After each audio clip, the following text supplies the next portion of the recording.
NCERT जो सिर्फ हमें किताबें देता था, अब डिग्री देगा।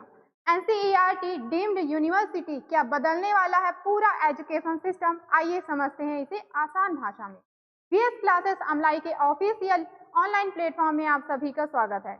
National council of educational research and training यानी एनसीईआरटी अब डीम्ड यूनिवर्सिटी बनने जा रहा है।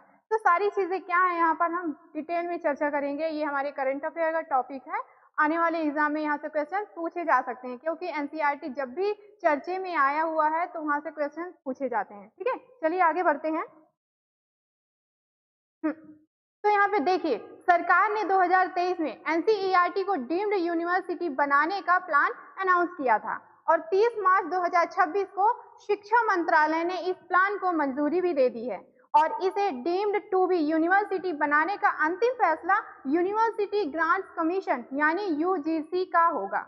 यानी एनसीईआरटी यूजीसी के अधीन सारे काम करेगी और किसी भी प्रकार के शिक्षा संबंधी सुधार या बदलाव कर सकेगी।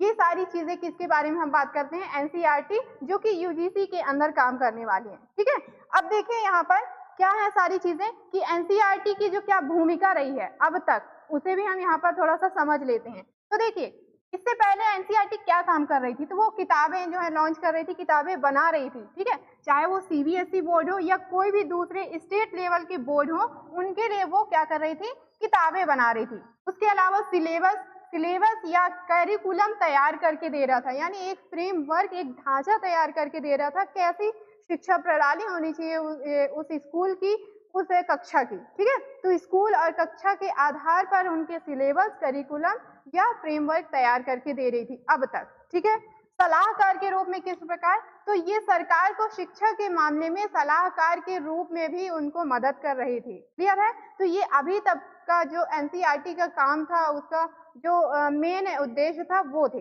ठीक है, अब इसके बाद ये देखेंगे कि क्या चीजें जो है पहले थी और क्या चीजें अब बदल गई हैं। यानी जब एनसीईआरटी एक डीम्ड यूनिवर्सिटी बन जाएगा तो उसमें क्या क्या चीजें बदल जाएंगी, उसे भी हम यहाँ पर समझ लेते हैं।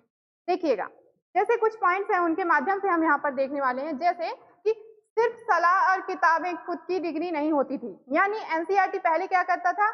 सरकार को सलाह देता था शिक्षा मामलों में, किताबें लॉन्च कर रहा था, लेकिन वो खुद की डिग्री नहीं दे रहा था। लेकिन अब जो है, जब वो डीम्ड यूनिवर्सिटी बन जाएगा तो वो बीएड, एमएड, पीएचडी, डिप्लोमा इन तरह के कोर्सेज करा सकेगा, डिग्री दे सकेगा।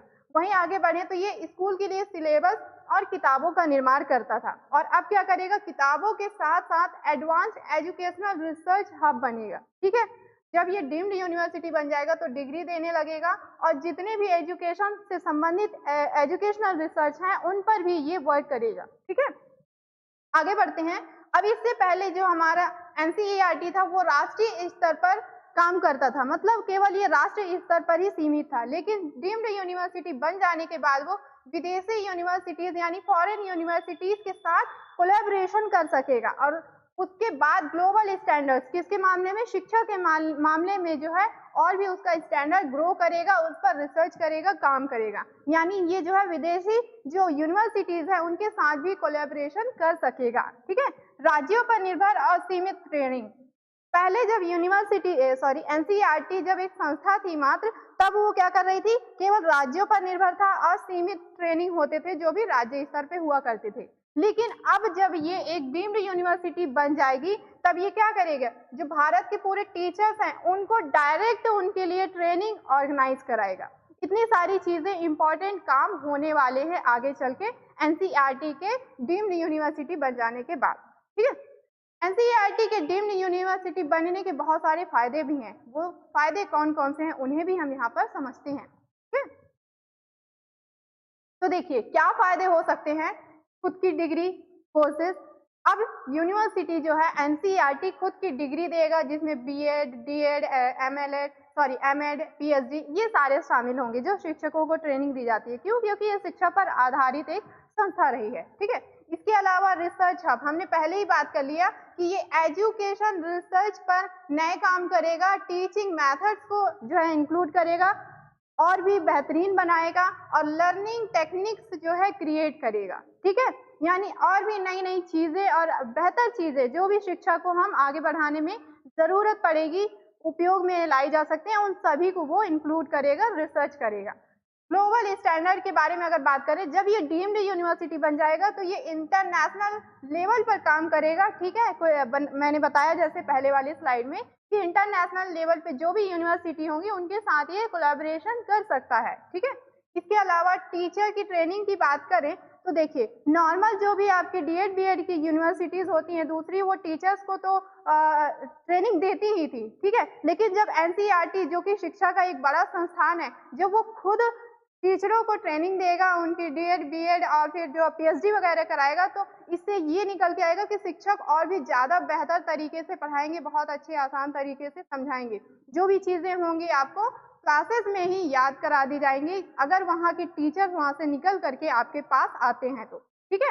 इसके बाद एनसीईआरटी डीम्ड यूनिवर्सिटी को कई उच्च शिक्षा मानकों का यहाँ पर पालन करना पड़ सकता है, यानी कई ऐसे दूसरे संस्थाएं या यूनिवर्सिटी हैं या आपके संगठन हैं जिनके मानकों का उसे पालन करना होगा। वे सभी मानक कौन कौन से हैं उन्हें भी यहाँ पर हम समझते हैं।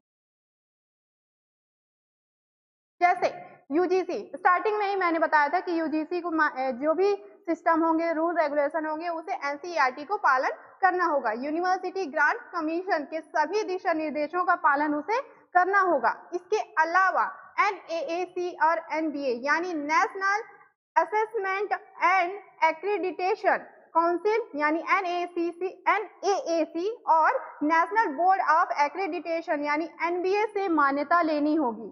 ये दो संगठन हो गए। तीसरी NIRF, national institutional ranking framework, NIRF, इसके साथ मिल करके उसे काम करना होगा, ठीक है।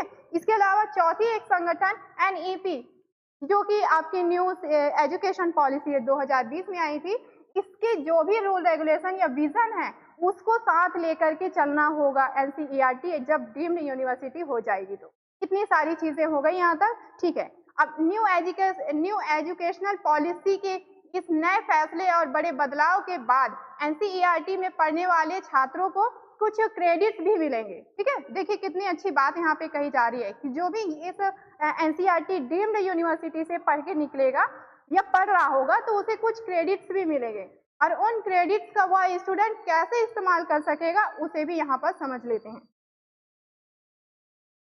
ठीक है। जैसे कोई छात्र है एनसीईआरटी में क्या करता है, डीम्ड यूनिवर्सिटी में डिप्लोमा या डिग्री लेता है, तब उसे कोर्स के क्रेडिट से जो भी कोर्स परचेस होंगे या सेल होंगे, उनके क्रेडिट्स से सीधे छात्र के digital academic bank of credits में अकाउंट में जाकर के वो क्रेडिट जमा हो जाएंगे, ठीक है। अब उन क्रेडिट्स को वो क्या कर सकेगा, तो भविष्य में छात्र इन डिजिटल क्रेडिट्स का इस्तेमाल देश के किसी भी अन्य यूनिवर्सिटी में आगे की पढ़ाई या डिग्री के लिए वो यूज कर सकेगा। क्लियर है इतनी सारी चीजें। तो जो भी स्टूडेंट डिग्री या डिप्लोमा कर रहा होगा उस दौरान जो भी क्रेडिट्स वहां पे आएंगे वो उसके डायरेक्ट किसमें, जो digital academic bank of credits होगा यानी ABC, इसमें जाकर के वो जमा हो जाएगा, और आगे चल करके जब वो कोई नया कोर्स या दूसरी यूनिवर्सिटी में पढ़ना चाहेगा वहां पे उस क्रेडिट्स का वो यूज कर सकेगा। क्लियर है। चलिए अब देखिए छात्रों पर इसका क्या असर पड़ेगा, ये भी बहुत ज्यादा जरूरी चीज है समझना कि भाई जब जो एनसीईआरटी है अब तक केवल किताबें बना रही थी बच्चों के लिए, अब वो डायरेक्ट वहाँ के टीचरों पर इंटरफेयर करेगा, उनको ट्रेनिंग देगा, तो क्या शिक्षा पर किसी प्रकार का असर पड़ेगा, तो दुष्प्रभाव पड़ेगा या फायदा होगा, दोनों चीजों को समझते हैं। तो देखिए इससे कोई बदलाव नहीं होगा, किसी तुरंत तो कोई बदलाव नहीं होगा, जो भी बुक पहले चल रही थी वही बुक चलेंगी, ठीक है। बाद में उसमें सुधार किया जा सकता है धीरे धीरे करके, और स्कूल के मौजूदा सिलेबस पर इसका कोई भी डायरेक्ट या तत्काल प्रभाव नहीं पड़ेगा। अगर पड़ता भी है तो वो कैसा होगा, पॉजिटिव होगा, और उसमें चीजें इंक्लूड होंगी, ठीक है। नया कुछ भी नहीं होगा, पैटर्न एकदम से चेंज नहीं किया जाएगा बच्चों के लिए। इसके अलावा कुछ भविष्य में क्या टर्म्स बन सकते हैं, यानी क्या लॉन्ग टर्म्स इसमें देखने को मिल सकते हैं, आगे चल के क्या फायदे हो सकते हैं उसे भी समझते हैं, ठीक है।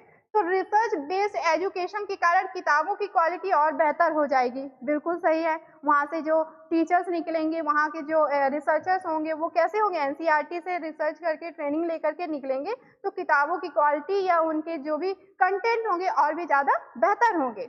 अब शिक्षक सीधे एनसीईआरटी से बीएड, एमएड, पीएचडी करके निकलेंगे तो स्कूलों में पढ़ाने का जो तरीका है वो भी बदलेगा, बल्कि उसका स्टैंडर्ड और ज्यादा हाई होगा।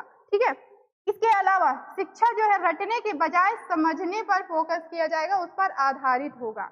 इतनी अच्छी चीजें बात कही गई हैं यहाँ पे। ठीक है, तो दोस्तों national council of educational research and training का डीम्ड यूनिवर्सिटी बनना सिर्फ एक छोटा सा चेंज नहीं है, बल्कि ये इंडिया के पूरे एजुकेशन सिस्टम को धीरे धीरे ट्रांसफॉर्म करने का एक कदम है। आज भले ही आपको अपनी किताबों या सिलेबस में कोई बड़ा बदलाव न देखने को मिले, ठीक है, क्या हो कि आपके जो भी बुक वगैरह है या एजुकेशन सिस्टम में कोई भी बड़ा बदलाव देखने को भले ना दिखे, लेकिन आने वाले समय में यही फैसला आपकी पढ़ाई, आपके टीचर्स और आपके फ्यूचर अपॉर्चुनिटीज को बेहतर बना सकता है। ऐसे ही इंफॉर्मेटिव एजुकेशनल अपडेट्स को देखने के लिए वीडियो को लाइक करिए और अपने दोस्तों के साथ ज़्यादा से ज़्यादा शेयर करिए और चैनल को सब्सक्राइब करिए। और क्योंकि वीएस क्लासेस की जो जिम्मेदारी है वो आपको सारे इंपॉर्टेंट एजुकेशनल अपडेट्स मिलें, ये उनका जो है हमारा मुख्य लक्ष्य होता है। तो चैनल में बने रहिएगा। Thank you.